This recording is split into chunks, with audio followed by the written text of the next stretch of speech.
voulez consulter les Parisiens à partir de janvier 2021, c'est ça, lancer aussi une consultation en ligne sur ce qu'ils pensent du mobilier urbain à Paris, de voir concrètement qu'est-ce qui pourrait être changé ou comment ça pourrait évoluer. Et puis, vous attachez aussi une attention toute particulière à la végétalisation. Est-ce qu'il y en aura là aussi de plus en plus à Paris? Est-ce que certains quartiers seront prioritaires dans le domaine? On a 80 quartiers à Paris.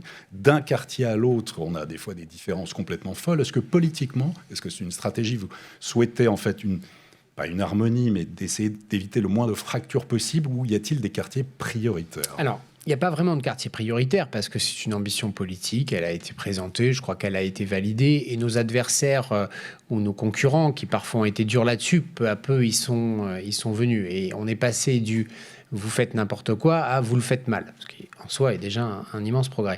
Le sujet, c'est la temporalité et le rythme. Il y a des quartiers dans lesquels l'appétence est très forte, donc on va commencer par cela. Et dans ceux dans lesquels on sent des réticences, des interrogations, eh bien, on le fera dans le dialogue et le plus doucement possible. Par lesquels, donc, on va concrètement, les 80 quartiers, pour que chacun l'ait en tête, il s'agit des 80 quartiers administratifs définis au moment de l'extension de Paris et par la loi Thiers.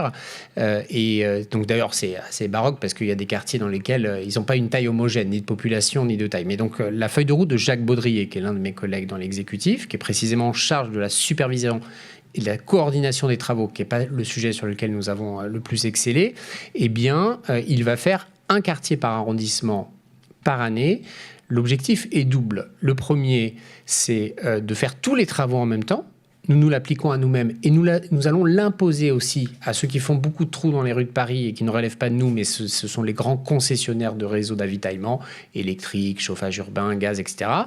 Et puis, on va les faire progressivement en concertation et ça traduira aussi, le manifeste va aussi servir à ça, c'est de créer des signatures cohérentes dans ces quartiers, évidemment cohérentes, y compris avec l'héritage patrimonial auquel nous sommes extrêmement attachés.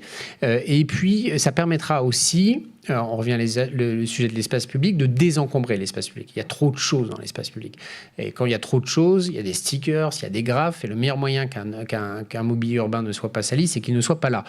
Et donc, on va essayer de doser. Il y a beaucoup de travail à faire sur les panneaux de signalisation qui sont devenus largement obsolètes. Mais on veut le faire avec une méthode rigoureuse, et donc c'est l'approche par quartier que nous avons proposée.